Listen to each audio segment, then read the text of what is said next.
एक टुकड़ा अध्याय 1328 पागल है। जैसा कि ओडा ने अभी खुलासा किया है, घोटाला पौराणिक जॉन शैतान फल को अपनी तलवार में अच्छी तरह से पराजित करता है। क्या? लेकिन अरे ये सब नहीं है, क्योंकि हमारे और बोल्ड स्लीप समुदाय की स्कॉफोर्ड गोपन की भविष्यवाणी एल्बा में होने की भी खेलने के लिए आ रही है। हालांकि केक पर चेरी ये है कि हम आखिरकार 800 साल पहले हुए युद्ध को देखते हैं। जहां हमने रुका था वहीं उठाया। हमारा लड़का लोकी, जिसे अभी बंदूक कोर्ट से जुर्माना हुआ था, उसकी चेतना फिर से हो जाती है और सवाल करता है कि क्या यहाँ घोटाला रॉक शैंक्स है, क्योंकि आप जानते हैं कि वे एक जैसे दिखते हैं। वह अपनी भ्रम को दिखाता है, दोनों के विरोधाभास को उजागर करता है। आप जानते हैं कि एक समुद्री डाकू है और दूसरा एक आकाशीय ड्रैगन है। तब वह इसे आधिकारिक बनाता है। शैंक्स उनका छोटा जुड़वा भाई है और एक बच्चे के रूप में अलग हो गया है, और सिर्फ बयान से अकेले ओडो एक बार फिर चट्टानों को मजबूत करता है। ये वापस बहन है, जिसमें मेरा मानना है कि आकाशों के खिलाफ एक वापस युद्ध है, क्योंकि उन्होंने उसे अपहरण किया है, जैसे उन्होंने जिनी के साथ कैसे किया। एक बार दास को ले लिया गया था, उसे बच्चों को पैदा करने के लिए भूमि माला दिए गए थे।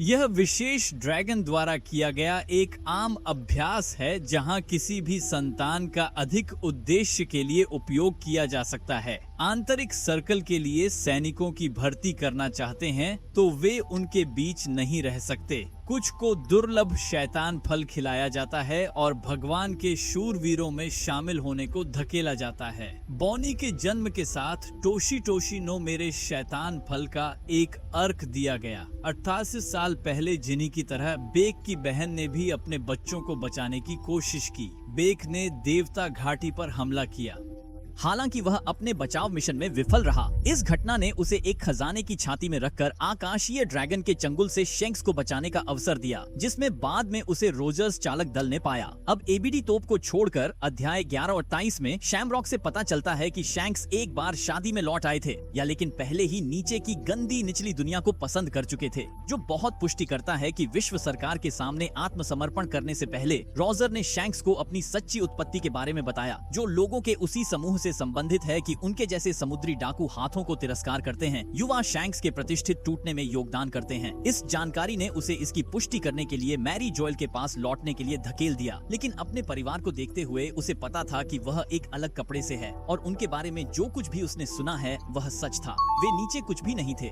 अब हमने डफी के साथ इसी तरह का मामला पहले देखा है, हालांकि यह एक व्युत्क्रम है। हालांकि शैंक्स के विपरीत उनके पिता की ओर से उनकी महान स्थिति की घोषणा करने के कारण उन्हें दूर कर दिया गया था। पिता का पाप बच्चे को पारित होने का विचार बहुत प्रमुख है। इसी तरह इसका उल्टा भी सच है, इसलिए उनके पिता का दर्जा हर संझा और प्रसिद्ध व्यक्ति होने का भी पारित किया गया। यही कारण है कि फिल्म रेड में गोरो कहते हैं कि वह यह मानते हुए कि अगर वह अपनी बेटी को शंक्स करती है तो वह भी फिगरलैंड परिवार का हिस्सा है। चाहे वे उनके रिश्ते को सुनने पर लोकी ने घोषणा की कि उनके वंश के प्रति उनका गुस्सा कैसे बढ़ा है, जब अब दोनों भाइयों को उनका तिरस्कार है और इसीलिए उनके गिरे हुए जानवरों के दोस्तों का बदला लेने की कसम खाई है। लेकिन बंद होने के दौरान शैमरॉक को धमकी देना एक अच्छा विचार नहीं हो सकता है, क्योंकि यह शैम लोकी की भर्ती के पूरे विचार को छोड़ देता है और इसके बजाय अपने बालों के अलावा जहाँ आंख झपकने में वह अपने पौराणिक क्षेत्र दोहरे फल का खुलासा करता है। लेकिन वह बहुत ऊब गया था। वह इसे बाहर निकालता है और नरक से 3 सिर वाले जानवरों को छोड़ देता है। अब यह पौराणिक अस्तित्व पूरी तरह से दानव के गिरोह को नरक का संरक्षक होने की घोषणा करता है। अब समुदाय में कई लोगों ने सोचा था कि ब्लैक बेड में यह पौराणिक शैतान फल था, लेकिन मेरा मानना है कि उसके पास या तो पक्षपाती या पौराणिक 3 सिर वाले सांप है, जिसे मैं बाद में प्राप्त करूंगा। हालांकि सेरबेरस को तलवार में डुबोया जाना बहुत ही समझ में आता है, क्योंकि बहुत जल्दी ही हम जानते थे कि वेगा पंख ने यह पता लगाया कि अपने फलों को बेजान वस्तुओं को कैसे खिलाया जाए, जैसा कि हमने लासो के साथ देखा और बाद में फंक रीड के साथ देखा। तो सरकार के उच्चतम स्तर के सैनिक इसका उपयोग क्यों नहीं करेंगे? खासकर देवताओं के शूरवीरों के पास कई दुर्लभ फल होना चाहिए, जो क्रिटिंग गेम्स के दौरान पुरस्कार के रूप में दिए गए थे। इसके अलावा शैमरॉक के पास यह तलवार एक बार फिर उसके और शैंक्स के बीच दर्पण की छवि को उजागर करता है, जिसकी तलवार ग्रिफिन को एक अभिभावक के रूप में भी जाना जाता है, लेकिन खजाने के लिए। यह दर्शाता है कि शैंक्स क्या बचाने की कोशिश कर रहे हैं, क्योंकि एक टुकड़े की शुरुआत से हम जानते हैं कि खजाने केवल सोना और धन नहीं है, बल्कि यह कुछ ऐसा है जो महत्वपूर्ण और संजोया है, यानी सपन। मोलरिटी यहीं भी नहीं रुकती है, क्योंकि ग्रिफिन सूर्य देवता निको के पक्ष में आकाश की प्रकाश और देवता का प्रतिनिधित्व करते हैं, जबकि सेरबेरस जीवन और मृत्यु के बीच की सीमा के साथ अंडरवर्ल्ड अंधेरे को दर्शाता है। कुछ ऐसा है जो जीवित होने के बहुत करीब है, भले ही उन्हें वास्तव में अब मर जाना चाहिए, चाहे वह भी। ये कुत्ता पागल दिखता है, और यहाँ ध्यान देने की बात यह है कि यह एक जागृत शैतान फल है, क्योंकि इसमें समान काले बादल थे जो हमने उनके जागृत गिरावट में लुची और लफी के साथ देखे थे। इसे और भी अधिक तोड़ने के लिए इन सिरों में से प्रत्येक के मुंह से अपनी तलवारें निकलती हैं। सेरबेरस का उपयोग करके शैमरॉक कुत्ते के सिर को अपनी तलवार से निकालता है और इसे लोकी पर छोड़ता है, यह कहते हुए कि अगर वह इस ट्रिपल प्रवेश से बच सकता है तो वह आ सकता है और उससे लड़ सकता है, अपना बदला ले सकता है। अब निश्चित रूप से लोकी मर नहीं गई है और चेन के साथ काम करने के लिए बहुत घबराया था, लेकिन शैमरॉक कोई मजाक नहीं है। देवता शूरवीर इस पर नहीं खेल रहे हैं। हमारे स्नान के अंदर पैदा हुआ, जो मौजूद होने के लिए सबसे खतरनाक द्वीपों में से एक है। देवताओं को मारें, आकस्मिक रूप से भूमिगत में चलें और फिर आसानी से एक शॉट लोकी और उसके पालतू जानवरों को फिर बस उड़ जाओ। अच्छा, क्योंकि तीर नहीं मैं वह जो चाहता है बन सकता हूँ। वह मूल रूप से हरे रंग का लालटेन है, और यह महसूस करने के बाद कि दिग्गजों को उनके पक्ष से बात करना अब एक विकल्प नहीं है, शैमरॉक एक फॉलआउट युद्ध की तैयारी करता है। गुंको को रात के एक अन्य सदस्य को बुलाने के लिए कहता है, क्योंकि वे पहले छोटे लोगों को बाहर निकालकर दिग्गजों को नियंत्रित करने की योजना बना रहे हैं। लेकिन जब यह सब अंडरवर्ल्ड में चल रहा था, लफी और चालक दल उन देवताओं से बात करते हैं जो पिटाते हैं, जो गिरोह को बताते हैं कि शैंक्स ने उन पर हमला किया। हालांकि लूवी ने इस ईश निंदा में से कोई भी नहीं सुना है और उन्हें यह कहते हुए बुलाया कि शैंक्स बिना किसी कारण के कभी हमला नहीं करेंगे। वह नहीं हो सकता। वह तुम्हें पता है कि वह सिर्फ एक ठंडा आदमी है। दुर्भाग्य से जोरा एक सेना को वह जैसा नहीं जानता है और अभी भी इसे एक संभावना के रूप में देखता है। लेकिन आपको इस बात पर अड़े रहना कि शैंक्स कोई गलत नहीं कर सकते। आत्मविश्वास और विश्वास सभी की गेंदों को गहरी भविष्यवाणी और भारी बूस्ट देता है, जैसे आप इस वीडियो में हमारे लिए पसंद करते हैं। और इसके साथ वे भविष्यवाणी करते हैं कि यह एक व्यक्ति की अधिक संभावना है जो वास्तव में खुद शैंक्स होने की तुलना में शैंक्स की तरह दिखता है। यह विषय लाता है कि उसका भाई बिल्कुल शैंक्स जैसा दिखता है। लफी को सब पता है कि शैंक्स को एक समुद्री डाकू जहाज पर उठाया गया था, जिसके परिवार के साथ वह रोजर और उसके चालक दल थे। तुम्हें पता है, बगी को छोड़कर। अरे जिल लफी, हम सभी जानते हैं कि बगी और शार्क वास्तव में सच्चे भाई हैं। मैं आपको गारंटी देता हूं कि श्रृंखला के अंत तक बगी या तो शैंक्स के लिए रोएगी अगर वह मर जाएगा, या शैंक्स की रक्षा करने की कोशिश कर लड़ेगा, लेकिन एक ही समय में उस पक्ष को छोड़ देगा। जबकि शैंक्स के परिवार का उल्लेख किया जा रहा है। गंध उस रहस्यमय छिपे हुए आदमी को चित्रित करने का फैसला करता है जिसे हमने पूरे अल्बा में देखा है। वही आदमी जिसे हमने अध्याय 631 में देखा था, जो क्रॉकरों के साथ ठंडा था। और हाँ, वह उस महल तक पहुंच गया है जहां चालक दल अब है। चलो, यह स्पष्ट है कि यह कौन है, लापता रोजर, समुद्री डाकू, स्कॉर्प या अच्छा बंधन। इसलिए गंध जानबूझकर उसे रोजर समुद्री डाकू के बारे में पत्ती वाले भाषण के बीच रख देती है। उसका प्रवेश पूरी तरह से उसके कानून के साथ मेल खाता है, जहां गबोन यह समझा सकता है कि भगवान घाटी में वास्तव में क्या हुआ और फिर उसके नाम को साफ कर सकता है। जैसा कि हमने पहले कहा था, गैबोन अपनी पूरी यात्रा में शैंक्स की मदद करने में आवश्यक था और शायद निको फल चोरी करने का विचार भी दिया। इसलिए शंक्स में रहना अपने गृह क्षेत्र, या इसके विपरीत जहां शंक्स गबोन के कारण अल्बा को अपना क्षेत्र बना सकते थे, यह सबसे अधिक समझ में आता है। मैंने यह भी पहले ही समझाया कि गैबोन एक कुनी कासा टोपी को क्यों सुबह देता है, क्योंकि यह ऑडिन के लिए उनके सम्मान का प्रतिनिधित्व करता है और वह उसके लिए कुछ भी कैसे नहीं कर सकता, इसलिए वह इसे अपनी याद में पहनता है। यह अल्बा में सब पेड़ है। फ्रैंकी की इच्छा को छोड़कर, इसे काटने की इच्छा को छोड़कर अपनी ओर अधिक लकड़ी पकड़ने के लिए वे एक ऐसे स्थान पर आते हैं जहां अतीत के प्राचीन विशालकायों ने पेड़ पर एक भित्ति चित्र नक्काशी की। लेकिन इससे पहले कि हम इस उत्कृष्ट कृति को देखें, गंध एक बार फिर दिखाती है कि वह अपने अद्भुत इंटरकटिंग और समानांतर कथा के उपयोग के साथ बकरी क्यों है। गंध एक और मेल पैनल है जो भित्ति के साथ दिखाई देने वाला है, क्योंकि दीवार में सॉल हार्ले नाम की एक पुस्तक को बाहर लाता है जहां इसके भीतर अल स्नान पवित्र पाठ है। इस प्राचीन पुस्तक के कवर पर प्राचीन राज्य का प्रतीक भी है। आप सूर्य को जानते हैं, जिसके चारों ओर 8 बिंदुओं के साथ याद रखें कि हमने पहले ही इसे 10 मछली के लोगों, शांडोरियंस, स्काईपीन्स, अलाबास्टर के लोगों के साथ उसके विभिन्न रूपों में देखा है। यहाँ तक कि कुमास फ्लैशबैक में चर्च और सभी गेंदों की गहरी टोप ये है कि ये 8 बिंदु बिंदु या तो 8 अलग अलग जातियों, ग्रहों या राष्ट्रों का प्रतिनिधित्व करते हैं जो एक सूर्य के नीचे दुनिया को एकजुट करने में लड़कों का कारण बनने का प्रतिज्ञा करते हैं। भले ही अध्याय 1125 से बातचीत जारी रखे, आत्मा बताती है कि उनके कई मिथक इस प्राचीन पुस्तक में शब्दों की खंडित व्याख्या से आए हैं। यही कारण है कि निकाह क्या है या किसका पुत्र देवता है, इस बारे में कई अलग अलग समझ हैं। लेकिन सभी व्याख्या में निकाह को मुक्ति के ड्रम के साथ हंसते हुए और नृत्य करने के लिए कहा जाता है। आगे विस्तार से बताता है कि इस पुस्तक की कहानी को 3 अध्यायों में विभाजित किया गया है और प्रत्येक एक दुनिया का प्रतिनिधित्व करता है, जहां अंतिम अध्याय और दुनिया वास्तव में वर्तमान समय के बारे में एक भविष्यवाणी है। यह दर्शाता है कि पिछले 2 ऐसी घटनाएं हैं जो इतिहास में हुई हैं।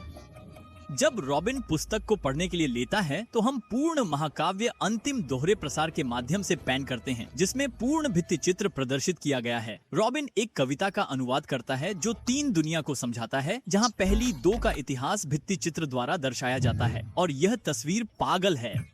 तो चलो एक बोर्ड गहरे अवलोकन हॉकी का उपयोग करते हैं और यह समझने की कोशिश करते हैं कि क्या हो रहा है। पहली 2 दुनिया अपने आप में 2 प्रमुख युग सभ्यता के बीच ऐतिहासिक विभाजन का प्रतीक हो सकती है, या इसे 2 अलग अलग ग्रहों पर हुई घटनाओं के रूप में भी देखा जा सकता है, जहां नक्काशियों पर इन 2 युगों को एक विशाल इच्छा पेड़ की छवि द्वारा 2 वर्गों में विभाजित किया जाता है। तो चलो पहली दुनिया में कूदते हैं, जो मेरा मानना है कि पहली युग का प्रतिनिधित्व करने वाला एक डबल एंटेंडर है और सचमुच एक पूरी तरह से अलग ग्रह है। एक टुकड़े के इतिहास में हम जानते हैं कि सैंडोरियन, स्काइपियान, मिक्स चंद्रमा ग्रह के बाहर से उत्पन्न हुए, संभवतः चंद्रमा से उत्पन्न हुए। दाहिने ओर की भित्ति यह चित्रित करती है। हालांकि दुर्भाग्य से यह दुनिया उन पुरुषों के साथ भ्रष्ट थी जो ग्रह के प्राकृतिक संसाधनों को चाहते थे। इसलिए यह कविता पढ़ती है कि पृथ्वी अंतहीन लपटों से जलती है। यह अंतहीन लपटें ग्रह को शाब्दिक रूप से जला रही नहीं हैं, बल्कि यह उस ईंधन और अंतहीन ऊर्जा का प्रतिनिधित्व करती है जो ग्रह प्रदान करता है।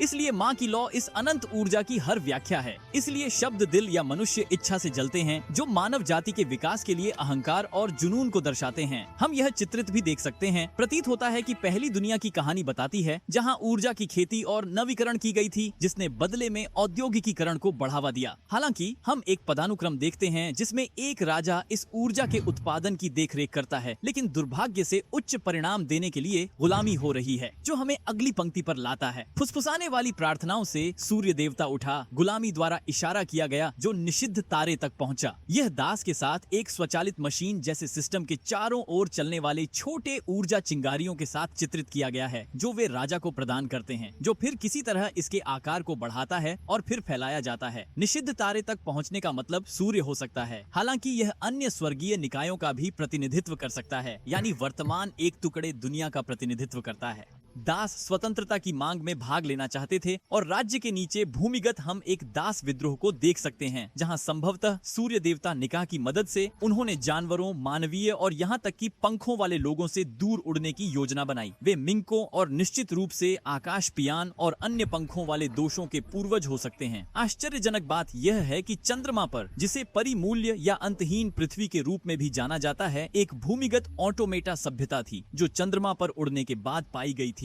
जो उसने बनाया जहाज के साथ। यह सभ्यता संभवतः इस दुनिया के अवशेष है जो पीछे छोड़ दिया गया था। लेकिन और भी पागल था कि यह जहाज चाप आवाज इस भित्ति में कहा गया जहाज के समान अजीब रूप से दिखता है, जो सुझाव देता है कि इस ग्रह के गुलाम लोगों ने इसे बनाया और इसका इस्तेमाल एक टुकड़े की दुनिया में प्रवास करने के लिए किया, और बाद में बुर्का में अनिल ने अपने संदूक के पुनर्निर्माण के लिए इसका उपयोग करके अपने योजनाबद्ध पाए। व्यक्तिगत रूप से मुझे विश्वास है कि यह उड़ान भरी जहाज वास्तव में मूल यूरेनस है, लेकिन मैं बाद में उस पर पहुंचूंगा। इसके साथ यह संभावना भी है कि यह दुनिया चंद्रमा नहीं बल्कि उसके पास एक और ग्रह है। जैसे हम भित्ति चित्र में गहराई से गोता लगाते हैं, जिस दुनिया पर वे हैं वह आकाश में 2 स्वर्गीय निकायों को दर्शाता है, जिसका अर्थ है कि चंद्रमा एक रुकने का बिंदु हो सकता था। अब पहली विश्व कविता के अगले शब्द पढ़ते हैं कि देश का देवता क्रोधित हो गया और आग के सांप ने दुनिया को खंडहर में डाल दिया। ये शाब्दिक हो सकता है। आप जानते हैं कि विभिन्न देवताओं ने इस दुनिया की सभ्यता के पतन का कारण बना, जैसा कि भित्ति में चित्रित किया गया है। या यह एक रूपक हो सकता है जो इस अनंत ऊर्जा के निरंतर उपयोग का प्रतिनिधित्व करता है, जिससे ग्रह को ही ध्वस्त किया जा सकता है। इसीलिए कविता का अंत क्यों होता है, वे फिर से नहीं मिलेंगे, अर्थात दुनिया और उसके निवासियों का अर्थ है काफी मजेदार। यह वास्तव में वर्तमान दुनिया को जबरन बाढ़ और सभ्यता के डूबने के साथ समानता है। लेकिन हम सभी जानते हैं कि लफी ऐसा होने नहीं देगा और लाल रेखा को नष्ट कर देगा और विनाश का उपयोग बंद कर देगा। हालांकि अब के लिए चलो दूसरी दुनिया की कविता और भित्ति पर आगे बढ़ते हैं। यह रसातल में हलचल सांस से शुरू होता है, जो जीवन शुद्ध अंधेरे की जगह में आने का संकेत देता है। या पुराने ग्रह के लोग ऊपर के गहरे अंतरिक्ष में प्रवेश करते हैं और फिर एक नई दुनिया में आते हैं। हालांकि यहाँ ध्यान देने की एक महत्वपूर्ण बात यह है कि ऐसा लगता है कि मूल दुनिया में एक इच्छा शक्ति का पेड़ था जिसने सूर्य देवता निक्को को जन्म दिया, और ऐसा लगता है कि इस अवतार को उनके साथ बीज के साथ इच्छा शक्ति का पेड़ ले जाया गया था। कविता में कहा गया है कि जंगल के देवता ने अपने शैतानों को जन्म दिया, जो मेरा मानना है कि यह शैतान फलों के उद्भव का प्रतिनिधित्व करता है। और जैसा कि हम जानते हैं, इन पागल शक्तियों के साथ दुरुपयोग का एक दुष्चक्र आता है। इस ग्रह की अपनी छोटी सभ्यता हो सकती है, जैसा कि पहले मैंने सिद्धांत दिया था कि इस दुनिया में जीवन मछलियों से कैसे शुरू हुआ, जो मछली के लोगों के रूप में विकसित हुए, जो तब उनके बीच से मानव दिग्गज और अन्य मानवीय प्राणी बन गए। ये पृथ्वी की मूल आबादी थे। आप यह जानते हैं क्योंकि ओहारा में ज्ञान का पेड़ 5000 साल पहले मौजूद था और अरबस्ता जैसे देशों ने भी अपना 4000 साल का इतिहास दर्ज किया और फिर आकाश के एक युग के बारे में बात की, जो प्रजातियां आकाश से उतरती हैं, जो इंगित करती हैं। दुर्भाग्य से इस दुनिया के कुछ मूल निवासी बाकी दुनिया द्वारा भेदभाव के साथ अपनी चुनौतियों से गुजर रहे थे। वास्तव में कुछ राष्ट्र गुलामी का अभ्यास भी करते हैं। एक उदाहरण डॉन तातरों का है। 900 साल पहले की तरह उस डॉन क्विक्सोट परिवार ने ड्रेस रोसा पर शासन किया और बोनो पर उत्पीड़न किया। इसलिए स्वर्गीय लोगों ने अपनी दुनिया से भाग लिया, जो इस नए ग्रह में मनुष्यों के घृणित तरीकों को देखा, उन्हें दास के रूप में अपने जीवन की याद दिलाया। उन्होंने सभी को मुक्त करने के लिए एक राष्ट्र बनाने का फैसला किया। इसलिए सूर्य के साथ प्राचीन राज्य का उदय उनके प्रतीक के रूप में, जो कविता के रूप में पड़ता है, युद्ध की आग जलाता है। आधा चंद्रमा और चंद्रमा के लोगों ने इस एकजुट दुनिया का सपना देखा। अर्धचांद लोगों की मेरी समझ ये है कि वे मूल रूप से वन पीस दुनिया के मूल निवासी हैं, जो चंद्रमा लोगों के साथ मिलकर काम करते हैं, और साथ में उन्होंने ऊपर से विदेशी प्रौद्योगिकी के साथ एक उन्नत राज्य का निर्माण किया, जिससे शांदोरा और इस राष्ट्र के अन्य हिस्सों तक उदय मिला। हालांकि इस बार वे चीजों को सही करना चाहते थे और अपने उत्पीड़कों के नक्शे कदम पर नहीं चलना चाहते थे। इसलिए उन्होंने ऊर्जा बनाई जिसने उसके संसाधनों की दुनिया को खत्म नहीं किया और न ही इससे प्रदूषण का कारण बना था। इससे प्राचीन हथियार सामने आए। लेकिन जैसा कि हम भित्ति और कविता से देखते हैं, उत्पीड़नकारियों के साथ इस युद्ध के कारण सूर्य राज्य का विनाश और मृत्यु हुई। भित्ति का बाईं हिस्सा उस भव्य लड़ाई को चित्रित करता है जो हुई थी।